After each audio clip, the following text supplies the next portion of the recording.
السلام علیکم ورحمۃ اللہ وبرکاتہ۔ ان الحمد للہ نحمده ونستعینه ونستغفره ونعوذ باللہ من شرور انفسنا وسیئات اعمالنا،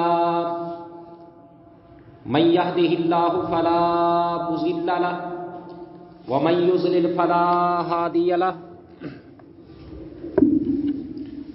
أشهد أن لا إله إلا الله وأشهد أن محمدا عبده ورسوله،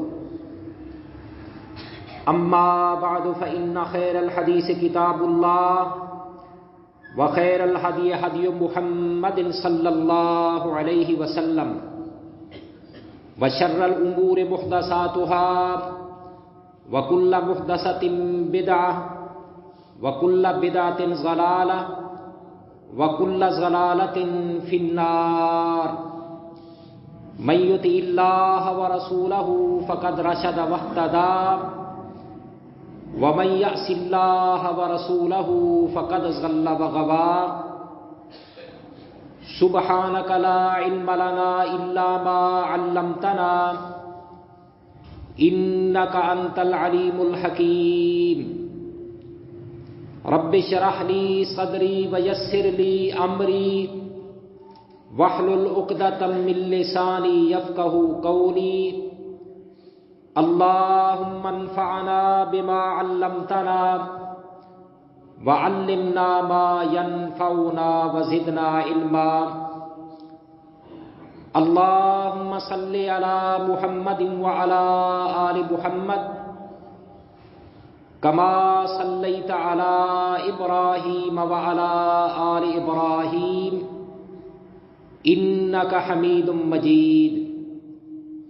اللهم بارك على محمد وعلى آل محمد كما باركت على إبراهيم وعلى آل إبراهيم إنك حميد مجيد۔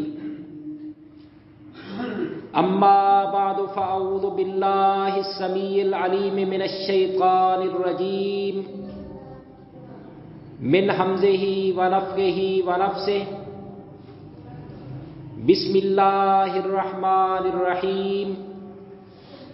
ان المسلمین والمسلمات والمؤمنین والمؤمنات والقانتین والقانتات والصادقین والصادقات والخاشعین والخاشعات والمتصدقین والمتصدقات والصائمین والصائمات والحافظین فروجہم والحافظات والذاکرین اللہ کثیرا والذاکرات اعد اللہ لهم مغفرۃ واجرا عظیما۔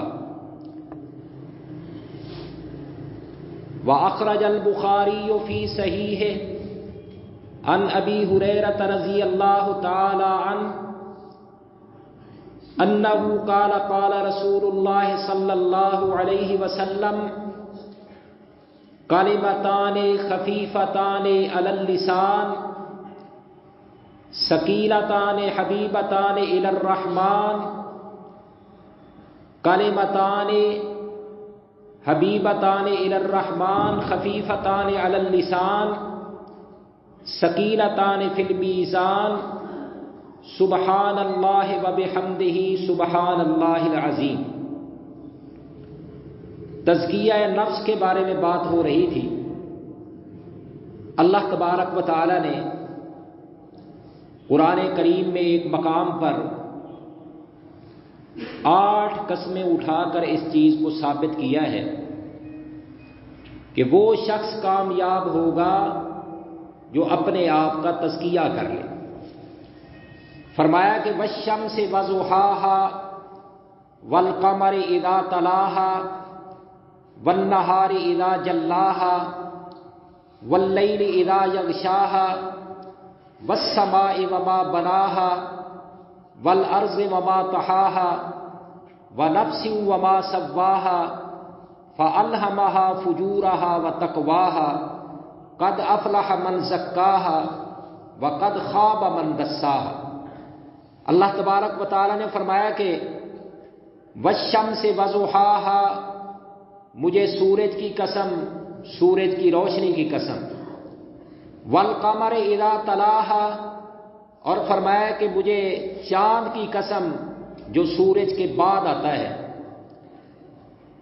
والنہار اذا جلاہا، فرمایا کہ مجھے دن کی قسم جب دن کی روشنی چھا جاتی ہے، واللیل اذا یغشاہا، اور مجھے رات کی قسم جب رات کا اندھیرا دن کے اجالے کو ڈھانپ لیتا ہے، والسماء وما بناہا، فرمایا کہ مجھے آسمان کی قسم، آسمان کو بنانے کی قسم، مجھے زمین کی قسم اور زمین کو بچھانے کی قسم، ونفس وما سواہا، اور مجھے اپنی مخلوق میں سے انسان کی قسم اور انسان کو برابر برابر ٹھیک ٹھاک بنانے کی قسم۔ آگے اللہ تبارک و تعالیٰ نے 8 قسمیں اٹھا کر کیا ثابت کیا؟ فرمایا کہ قد افلح من زکاہا وقد خاب من دساہا، یقیناً وہ شخص کامیاب ہو گیا، فلاح پا گیا جس نے اپنے آپ کا تزکیہ کر لیا، اور جس شخص نے اپنے دل کو سیاہی میں ڈبو دیا، گناہوں میں ڈبو دیا، اللہ تعالیٰ نے فرمایا کہ وہ ناکام ہو گیا۔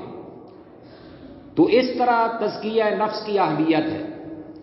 تزکیہ نفس کی اہمیت کا اندازہ آپ اس بات سے لگائیں کہ اللہ تبارک و تعالیٰ نے جب آپ اپنے آخری نبی کو اس دنیا میں مبعوث فرمایا تو اللہ تعالیٰ نے فرمایا کہ ہم نے اپنے آخری نبی کی بعثت کے 4 مقاصد ہم نے بنائے۔ 4 مقاصد کے لیے ہم نے اپنے آخری نبی کو بھیجا، اور ان میں سے ایک کام ان کا تھا تزکیہ نفس۔ 4 کام کرنے کے لیے ہم نے ان کو بھیجا۔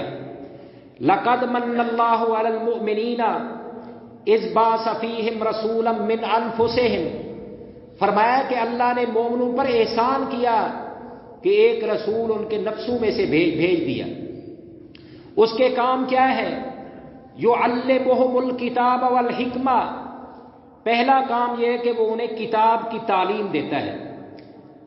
یتلو علیہم، لقد من اللہ علی المؤمنین اذ بعث فیہم رسولا من انفسہم یتلو علیہم آیاتہ، پہلا کام اس کا یہ ہے کہ وہ میری آیات کی، میرے قرآن کی تلاوت کرتا ہے۔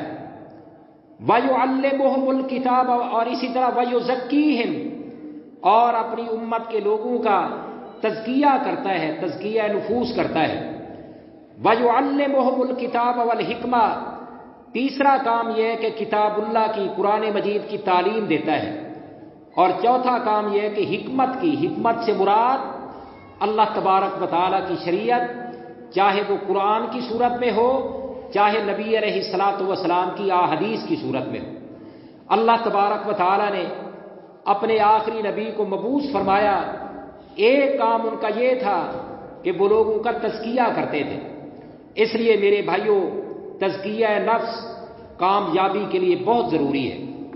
تزکیہ نفس کے لیے کئی ایک چیزوں کی ضرورت ہے۔ کئی چیزیں میں آپ کے سامنے بیان کر چکا ہوں، ان میں سے ایک چیز جو کہ بڑی اہم ہے وہ بھی، اور وہ ہے اللہ تبارک و تعالیٰ کا ذکر۔ اللہ تبارک و تعالیٰ کا ذکر، اللہ تعالیٰ کا آپ ذکر کریں۔ جو اذکار ہیں جن میں اللہ تبارک و تعالیٰ کا ذکر کیا جاتا ہے، اللہ کی تسبیح بیان کی جاتی ہے، اللہ کی پاکیزگی بیان کی جاتی ہے، اللہ کی حمد بیان کی جاتی ہے، اللہ کی کبریائی بیان کی جاتی ہے، اللہ تبارک و تعالیٰ کی توحید کا اظہار کیا جاتا ہے، ان کلمات کے ذریعے اللہ تبارک و تعالیٰ کا ذکر کریں۔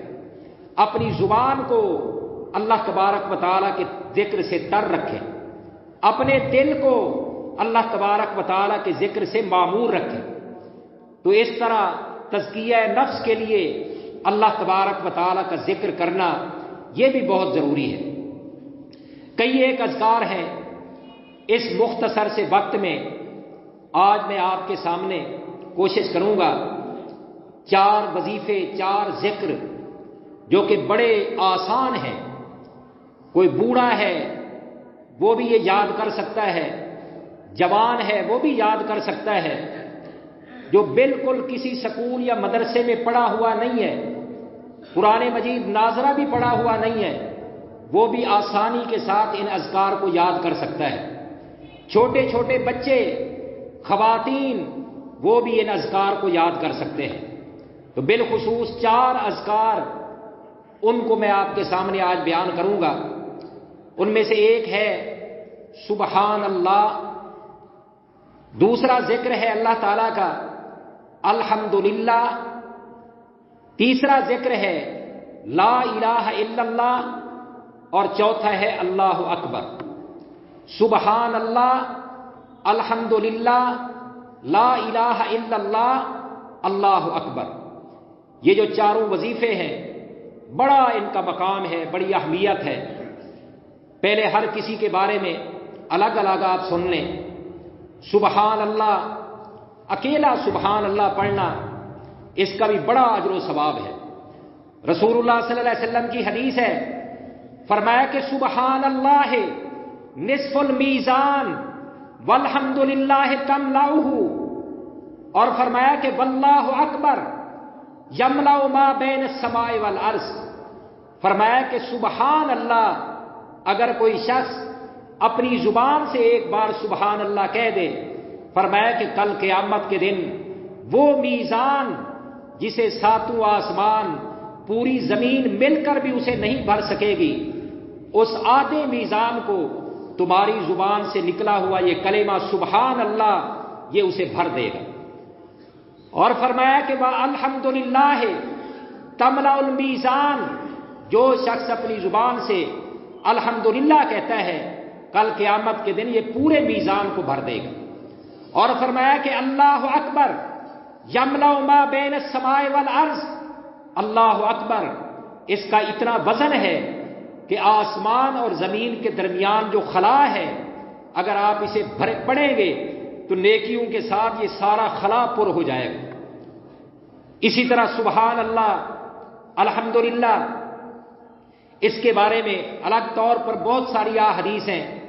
ان دونوں وظیفوں کو ساتھ ملا کر پڑھنا، ایک یہ کہ سبحان اللہ کا الگ وظیفہ پڑھیں، الحمدللہ الگ پڑھیں، لا الہ الا اللہ الگ، اللہ اکبر الگ۔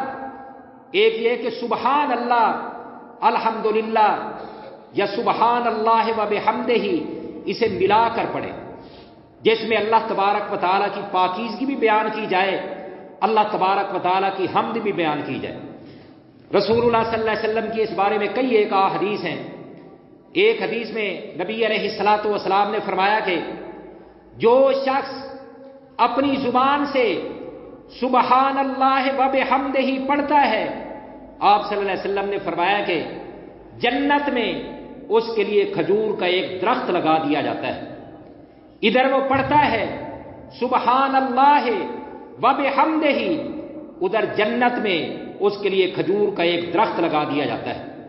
اور نبی علیہ الصلوۃ والسلام کی ایک اور حدیث ہے، فرمایا کہ من قال سبحان اللہ و بحمدہ، سبحان اللہ و بحمدہ سبحان اللہ العظیم فی یوم 100 مرۃ، فرمایا کہ جو شخص ایک دن میں 100 بار سبحان اللہ و بحمدہ سبحان اللہ العظیم پڑھ لے، تو نبی علیہ الصلوۃ والسلام نے فرمایا کہ حطت خطایاہ ولو کانت مثل زبد البحر، فرمایا کہ اس آدمی کے گناہ معاف ہو جاتے ہیں چاہے وہ سمندر کی جھاگ کے برابر ہی کیوں نہ ہو۔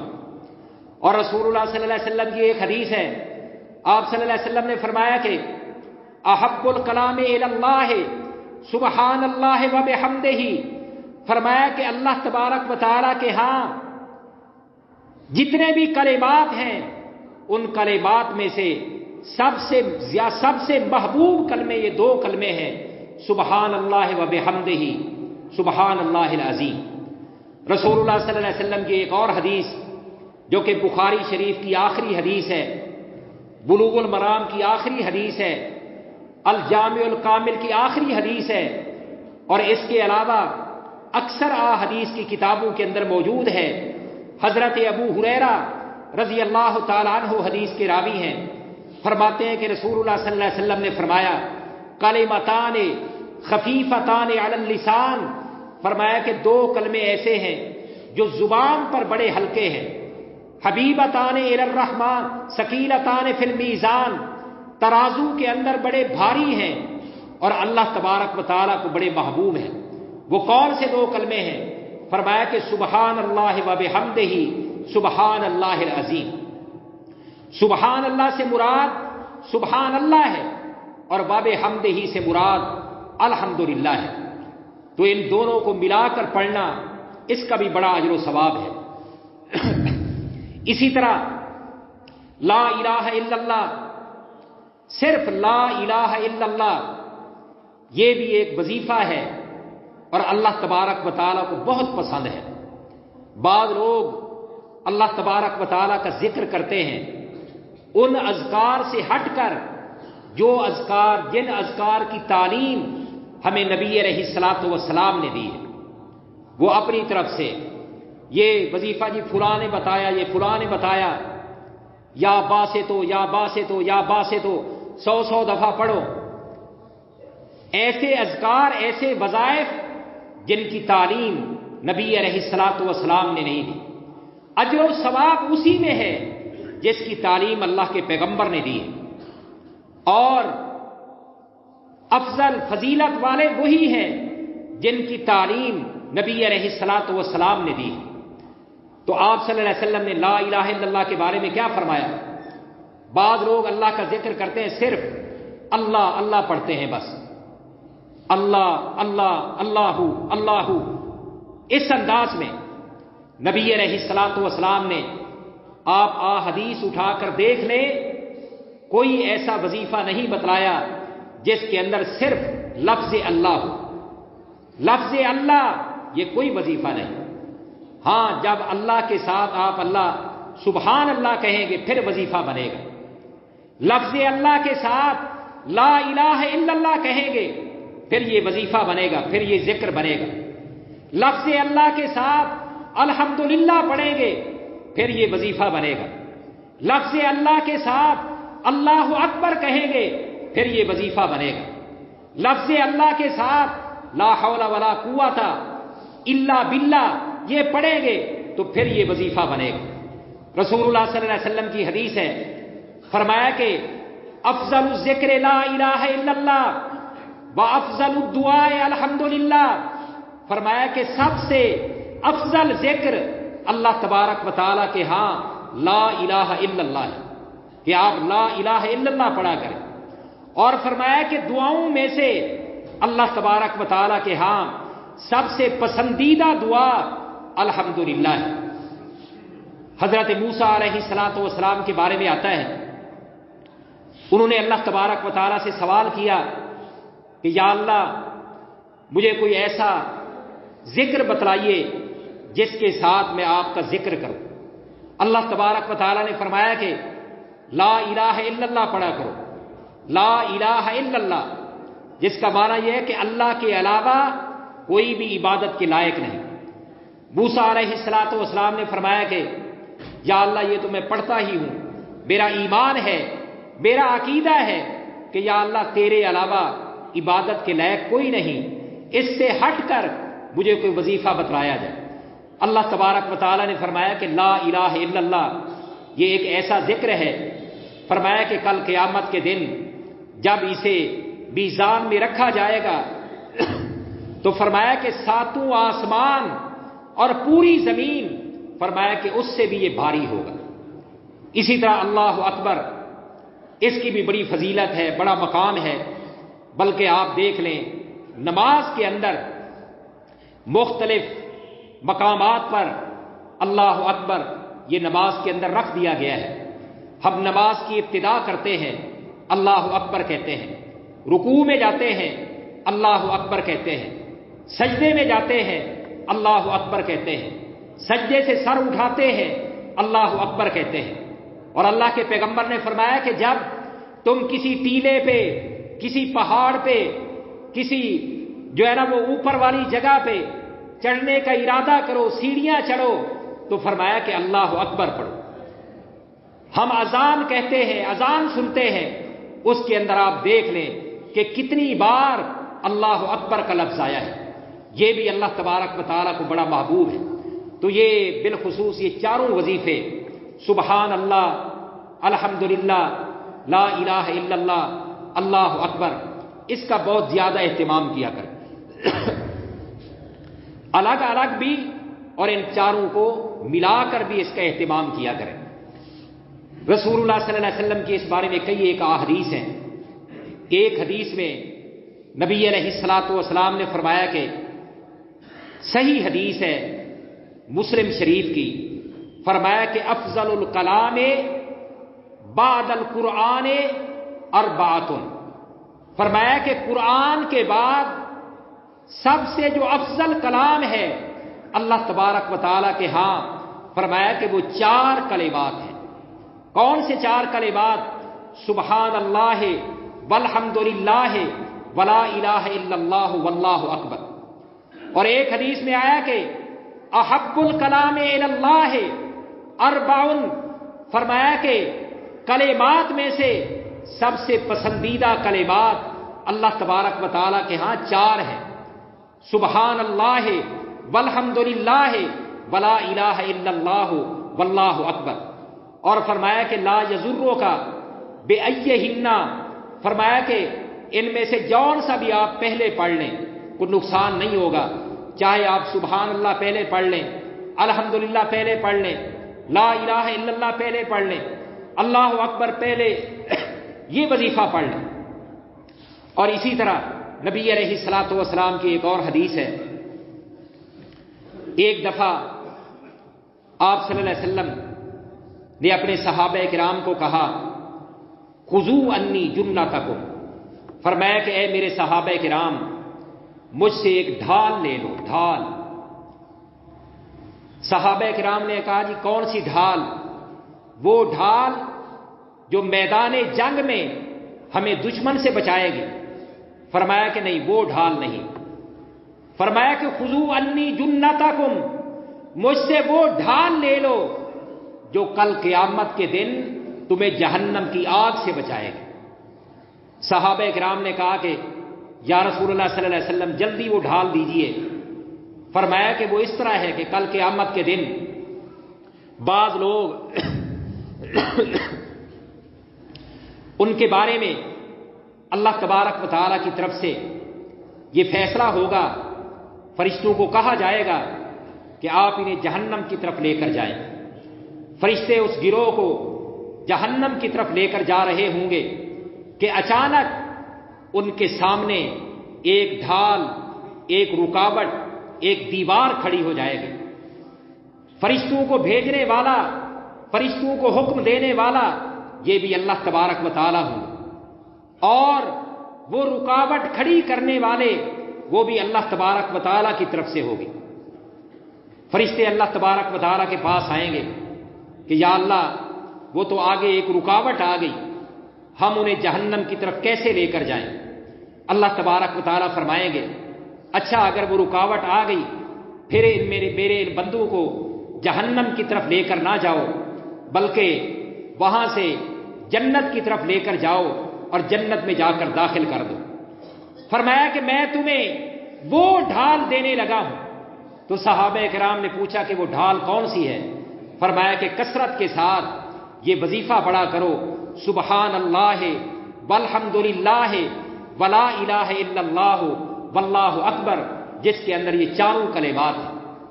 ایک دفعہ نبی علیہ الصلوۃ والسلام نے فرمایا کہ جب آپ کو معراج کروایا گیا اور آپ صلی اللہ علیہ وسلم کی ملاقات حضرت ابراہیم علیہ الصلوۃ والسلام سے ہوئی، نبی علیہ الصلوۃ والسلام نے اپنے جد امجد حضرت ابراہیم خلیل اللہ علیہ الصلاۃ والسلام کو سلام کہا، انہوں نے اللہ کے پیغمبر کو نیک بیٹا کہہ کر، نیک نبی کہہ کر آپ کے سلام کا جواب بھی دیا، اور آپ صلی اللہ علیہ وسلم کو نبوت اور رسالت کی مبارکباد پیش کی۔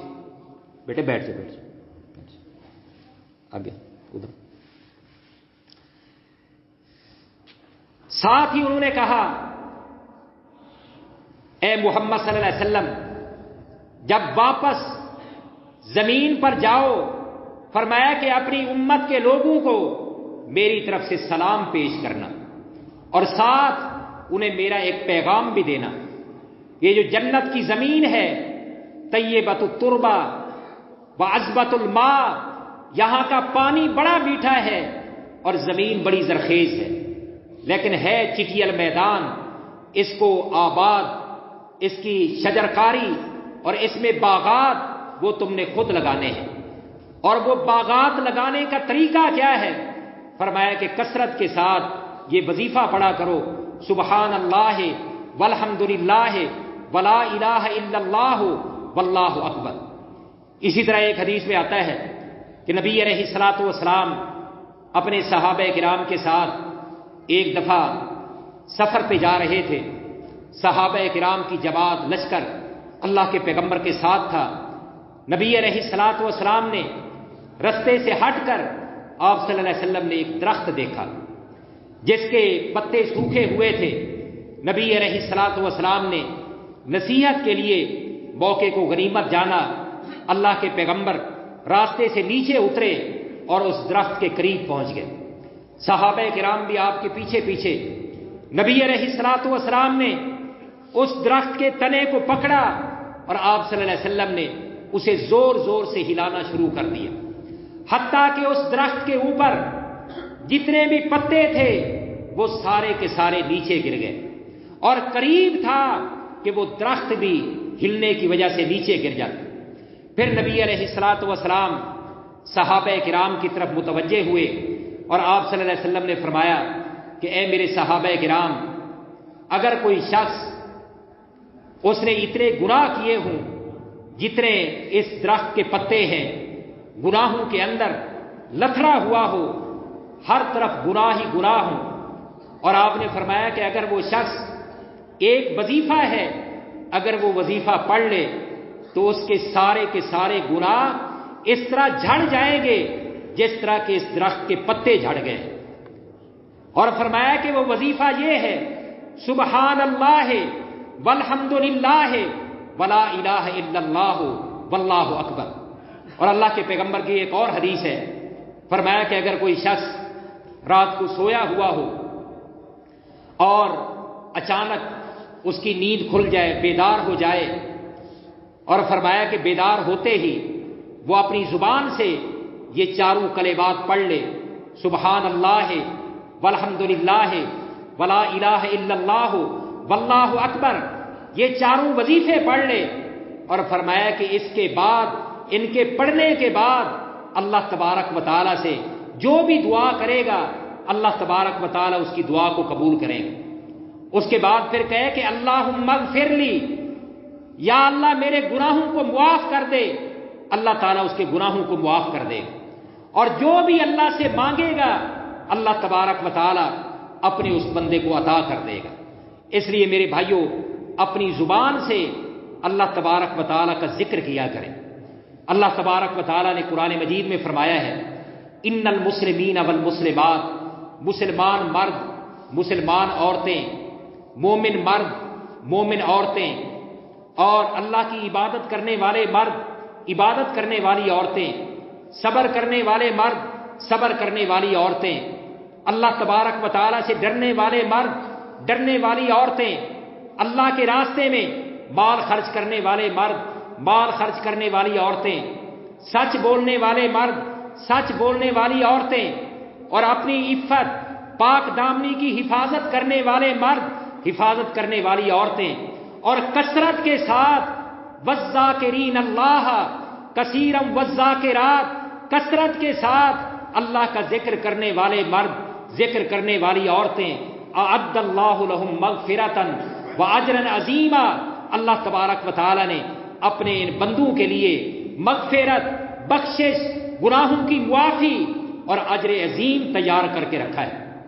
اس لیے اللہ تبارک و تعالیٰ نے فرمایا کہ یا ایھا الذین آمنوا اذکروا اللہ ذکرا کثیرا وسبحوہ بکرۃ واصیلا۔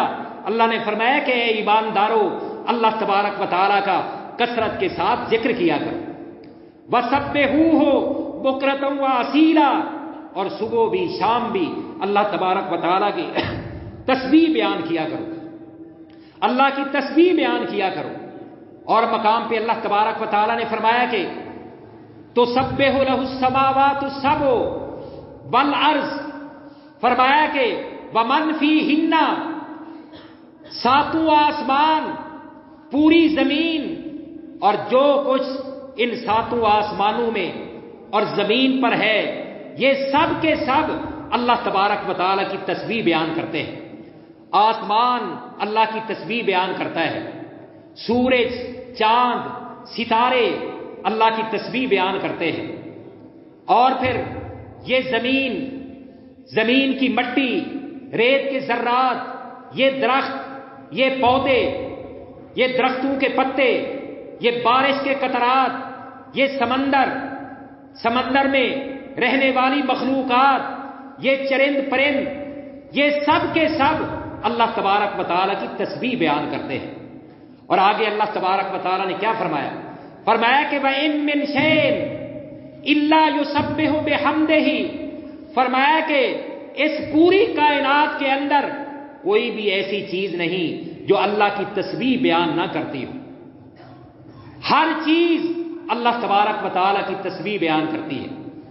یہ چڑیا ہے، یہ پرندے ہیں، اور ہر چیز، جمادات، حیوانات، یہ بحر و بر، ہر چیز اللہ کی تسبیح بیان کرتی ہے۔ وَلَٰكِن لَا تَفْقَهُونَ تَسْبِيحَهُمْ، اللہ نے فرمایا کہ لیکن تم ان کی تسبیح کو نہیں سمجھتے، وہ کس زبان میں، کس انداز میں اللہ کی تسبیح بیان کرتی ہے تم نہیں سمجھتے۔ اِنَّهُ كَانَ حَلِيمًا غَفُورًا، اللہ تبارک و تعالی بڑا بردبار ہے، حوصلے والا ہے، اور اللہ تبارک و تعالی بخشنے والا ہے۔ اور مقام پہ اللہ تعالیٰ نے فرمایا کہ ان الذین آمنوا، فرمایا کہ وہ لوگ جو ایمان لائے، تطمئن قلوبہم بذکر اللہ، اللہ کے ذکر کے ساتھ ان کے دلوں کو اطمینان ملتا ہے۔ جو ایماندار ہوتے ہیں وہ اللہ کا ذکر کرتے ہیں تو انہیں اطمینان ملتا ہے، انہیں سکون ملتا ہے، انہیں راحت پہنچتی ہے۔ اور فرمایا کہ الا بذکر اللہ تطمئن القلوب، خبردار اللہ کے ذکر کے ساتھ دلوں کو اطمینان حاصل ہوتا ہے۔ اس لیے میرے بھائیوں، اللہ تبارک و تعالیٰ کا ذکر کیا کرے، اور پھر بندہ جس چیز کا کثرت کے ساتھ اہتمام کرے، عام طور پر اس کا خاتمہ اسی چیز پر ہوتا ہے۔ ایک شخص اگر نماز کا پابند ہو، پابندی کے ساتھ نماز پڑھے، اس کا خاتمہ نماز پہ ہوتا ہے، یعنی آخری نماز بھی پڑھ کر وہ اس دنیا سے الوداع ہوتا ہے۔ ایک شخص اگر کثرت کے ساتھ قرآن مجید کی تلاوت کرتا ہے، ہم نے بڑے لوگوں کو دیکھا کہ اپنی وفات سے چند لمحے پہلے قرآن مجید کی تلاوت کر رہے تھے۔ ہم نے ایسے لوگ بھی دیکھے کہ جو رات کو سوتے ہوئے کسی کو سورہ یاسین سنا رہے تھے، اور سناتے سناتے وہیں پر ان کی موت واقع ہو گئی۔ اور بعض لوگ ایسے ہیں جو کثرت کے ساتھ اللہ کا ذکر کرتے ہیں، اور جب ان کو موت آتی ہے پھر بھی ان کی زبان پر اللہ تبارک و تعالیٰ کا ذکر جاری ہوتا ہے۔ اور مجھے یاد ہے ایک بزرگ کے بارے میں کہ ان کی وفات کا وقت تھا، اور کسی نے ان کو کہا کہ لا الہ الا اللہ پڑھیں۔ انہوں نے آگے سے، مجھے یاد ہے اچھی طرح، وہ بزرگ جس کی عمر 100 سال کے قریب تھی، جب اسے کہا گیا، اللہ کے نبی نے فرمایا ہے لَكِّنُوا مَوْتَاكُمْ لا الہ الا اللہ، فرمایا کہ جو تمہارے فوت ہونے والے ہیں بوقت وفات کے، انہیں لا الہ الا اللہ کی تلقین کیا کر۔ تلقین سے مراد یہ ہے کہ ان کے قریب بیٹھ کر لا الہ الا اللہ پڑھا کرو۔ اس بزرگ نے آگے سے جواب کیا دیا؟ اس نے کہا کہ سبحان اللہ والحمد للہ ولا الہ الا اللہ واللہ اکبر محسوس ہوتا ہے کہ وہ بزرگ اپنی زندگی کے اندر اس وظیفے کو بڑی کثرت کے ساتھ پڑھتا تھا اور بوقت وفات کے یہ وظیفہ اس کی زبان پہ جاری ہو۔ اور بعض لوگوں کو دیکھا جن کا معمول یہ ہے کہ وہ اپنی زبان کے ساتھ کثرت کے ساتھ گالیاں نکالتے ہیں، اللہ کا ذکر کثرت کے ساتھ نہیں کرتے، بات بات پہ گالیاں نکالتے ہیں، گھر میں داخل ہوئے بیوی کو گالیاں، بھائی کو گالیاں، اولاد کو گالیاں، دوست احباب کو گالیاں، حقیقتاً گالیاں، مذاق میں گالیاں بہت زیادہ نکالتے ہیں۔ پھر ایسے لوگ مرتے وقت بھی ان کی زبان سے وہ گالیاں ہی نکلتی ہیں۔ اس لیے میرے بھائیوں، اگر آپ چاہتے ہیں کہ اپنے آپ کا تزکیہ کریں اور نبی علیہ الصلوۃ والسلام کی شفاعت کے مستحق بنے کل قیامت کے دن، پھر یہ وظیفے پڑھا کریں۔ حضرت ابو ہریرہ رضی اللہ تعالیٰ عنہ نے ایک دفعہ اللہ کے پیغمبر سے یہ پوچھ ہی لیا کہ من اسعد الناس بشفاعتک یوم القیامہ، یا رسول اللہ صلی اللہ علیہ وسلم یہ بتلائیں وہ کون سا سعادت مند شخص ہوگا، خوش نصیب ہوگا جسے کل قیامت کے دن آپ کی شفاعت حاصل ہوگی، آپ اس کے بارے میں اللہ تبارک و تعالیٰ کے ہاں سفارش کریں گے، جہنم سے چھٹکارے کی، دخول جنت کی، جنت میں بلندی درجات کی آپ سفارش کریں گے، بتائیں وہ خوش نصیب کون ہوگا؟ نبی علیہ الصلوۃ والسلام نے فرمایا کہ میں بھی سوچ رہا تھا کہ کوئی مجھ سے یہ سوال کرے اور میں اس کے سوال کا جواب دوں، میں منتظر تھا کہ مجھ سے کوئی سوال کرے اور میں اس کے سوال کا جواب دوں، کیوں؟ اس لیے کہ اگر کوئی بات خود بتلا دی جائے اس کی اتنی اہمیت نہیں ہوتی، اور اگر سوال پوچھا جائے اور پھر اس کا جواب دیا جائے وہ ثبت ہو جاتا ہے دل کے اوپر۔ فرمایا کہ میں بھی سوچ رہا تھا کہ مجھ سے کوئی سوال کرے یہ اور میں اس کے سوال کا جواب دوں۔ فرمایا کہ پھر میں نے سوچا کہ سب سے پہلے اگر مجھ سے کوئی یہ سوال کرے گا تو وہ ابو ہریرہ کرے گا، کیوں؟ اس لیے کہ ان کے دل کے اندر علم کو حاصل کرنے کی تڑپ اور جذبہ بڑا ہے۔ اور پھر آگے آپ نے جواب دیا، فرمایا کہ اسعد الناس بشفاعتی یوم القیامت من قال لا الہ الا اللہ صدقا من قلبہ، فرمایا کہ کل قیامت کے دن وہ خوش نصیب ہوگا جو میری شفاعت کا مستحق ہوگا جس نے اس دنیا کے اندر لا الہ الا اللہ پڑھا اور دل سے پڑھا، مخلص ہو کر اس نے لا الہ الا اللہ پڑھا۔ اس لیے میرے بھائیوں، اپنی زبان کو اللہ تعالیٰ کے ذکر سے تر رکھا کریں، گھر سے نکلتے ہوئے اللہ تعالیٰ کا ذکر، اس میں لا حول ولا قوت الا باللہ، اسے بھی آپ شامل کر لیں۔ نبی علیہ الصلوۃ والسلام کی ایک حدیث ہے، فرمایا کہ لا حول ولا قوت الا باللہ کنز من کنوز الجنہ، فرمایا کہ یہ تو جنت کے خزانوں میں سے ایک خزانہ ہے، اس کا بھی اہتمام کیا کریں۔ اس کا معنی یہ بنتا ہے کہ گناہ سے بچنا اور اللہ تبارک و تعالیٰ کی فرما برداری کرنا، اس کی طاقت اللہ کی توفیق کے بغیر ناممکن ہے۔ اگر ہم گناہ سے بچتے ہیں اللہ کی مدد اور اللہ کی توفیق سے، اور اگر ہم کوئی نیکی کا کام کرتے ہیں تو وہ بھی اللہ تبارک و تعالیٰ کی مدد اور اللہ تبارک و تعالیٰ کی طاقت سے، یہ اس کا معنی ہے۔ اس کا بھی اہتمام کیا کریں، گھر سے نکلتے ہوئے پڑھا کریں یہ بسم اللہ توکلت علی اللہ لا حول ولا قوت الا باللہ۔ فرمایا کہ جب کوئی شخص گھر سے نکلنے کا ارادہ کرتا ہے سفر کے لیے، شیاطین دروازے پہ کھڑے ہوتے ہیں، اس انتظار میں ہوتے ہیں کہ یہ گھر سے نکلے گا، اللہ کا نام نہیں لے گا، یہ ٹائیں ٹائیں بائیں بائیں کرے گا، اپنی اولاد کو اللہ کا نام نہیں لے گا، ہم بھی اس کے ساتھ چل پڑیں گے۔ جہاں یہ رات گزارے گا ہم بھی اس کے ساتھ رات گزاریں گے، جہاں راستے میں سفر میں یہ کھانا کھائے گا ہم بھی اس کے ساتھ کھانا کھائیں گے اور اسے گمراہ کرنے کی کوشش کریں گے۔ لیکن اللہ کے نبی نے فرمایا کہ جب اللہ کا کوئی بندہ گھر سے نکلتے ہوئے وہ دوسری فضولیات اپنی زبان سے نہیں نکالتا بلکہ گھر سے نکلتے ہوئے پڑھتا ہے بسم اللہ توکلت علی اللہ لا حول ولا قوت الا باللہ، اللہ کی طرف سے جواب ملتا ہے ہدیتا وبکیتا وبفیتا اللہ تعالیٰ فرماتے ہیں کہ اے میرا بندہ، اب جب تک تو سفر میں رہے گا، ہدایت پہ رہے گا، خسارے اور نقصان سے بچ جائے گا، اور پیچھے تیرا گھر، تیرا مال، تیری اولاد، تیری عزت، اللہ تعالیٰ فرماتے ہیں کہ اس کی حفاظت میں کروں گا۔ اور پھر وہ شیاطین وہاں سے شرمندہ ہو کر، ناکام اور نامراد ہو کر ایک دوسرے کو کہتے ہوئے وہاں سے چلے جاتے ہیں۔ وہ کہتے ہیں کہ اس بندے کا ہم کیا بگاڑ سکتے ہیں جس کی ہدایت کا ذمہ اور جسے بچانے کا ذمہ اور خسارے سے بچانے کا ذمہ، راہ ہدایت پہ چلانے کا ذمہ اللہ نے اٹھا لیا ہے، ہم اس بندے کا کیا بگاڑ سکتے ہیں۔ تو بہرحال یہ 4 وظیفے بڑے آسان تھے، سب ساتھی اس کو یاد کر لیں اور گاہے بگاہے پڑھتے رہا کریں۔ رات کو جب آنکھ کھلے پڑھ لیا کریں، سبحان اللہ والحمد للہ ولا الہ الا اللہ واللہ اکبر۔ تو تزکیہ نفس کے لیے اس سے آپ کے دل کا زنگ بھی دور ہوگا۔ ان وظائف کے ساتھ اگر کبھی بھی آپ کی آنکھ سے آنسو کا ایک قطرہ بھی گر گیا تو جہنم کی آگ کو بجھا دے گا۔ اگر یہ وظیفہ پڑھتے ہوئے، لا الہ الا اللہ کہتے ہوئے آپ کی آنکھوں سے آنسو کا ایک بھی قطرہ گر گیا، آپ سے وہ جو جہنم کی آگ ہے اسے بجھا دے گا۔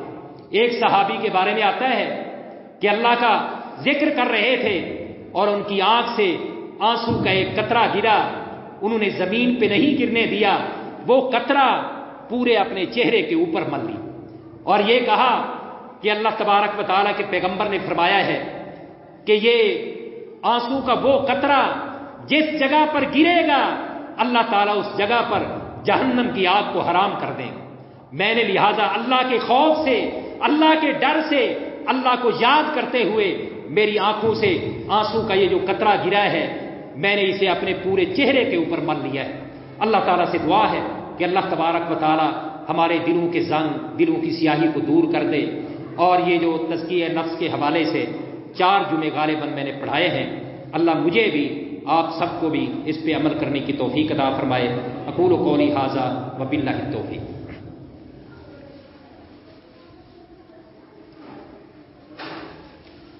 ان الحمد للہ نحمده ونستعینه ونستغفره ونعوذ باللہ من شرور انفسنا وسیئات اعمالنا من يهده الله فلا مضل له ومن يضلل فلا هادي له اشهد ان لا الہ الا اللہ واشهد ان محمدا عبده ورسوله اما بعد فاعوذ باللہ السمیع العلیم من الشیطان الرجیم ان اللہ وملائکته یصلون علی النبی یا ایھا الذین آمنوا صلوا علیہ وسلموا تسلیما اللهم صل علی محمد وعلی آل محمد کما صلیت علی ابراہیم وعلی آل ابراہیم انک حمید مجید اللهم بارک علی محمد وعلی آل محمد کما بارکت علی ابراہیم وعلی آل ابراہیم انک حمید مجید۔ اگلے 2 جمعۃ المبارک کے خطبات انشاءاللہ العزیز نبی علیہ الصلوۃ والسلام کے معراج کے حوالے سے ہوں گے۔ آپ صلی اللہ علیہ وسلم کو جو معراج کروایا گیا، انشاءاللہ یہ واقعہ معراج میں آپ کے سامنے بیان کروں گا۔ تمام ساتھیوں سے گزارش ہے کہ وقت پر آنے کی کوشش کریں۔ اللہ ہم سب کو عمل کی توفیق عطا فرمائے۔ اقول قولی ھذا وباللہ التوفیق۔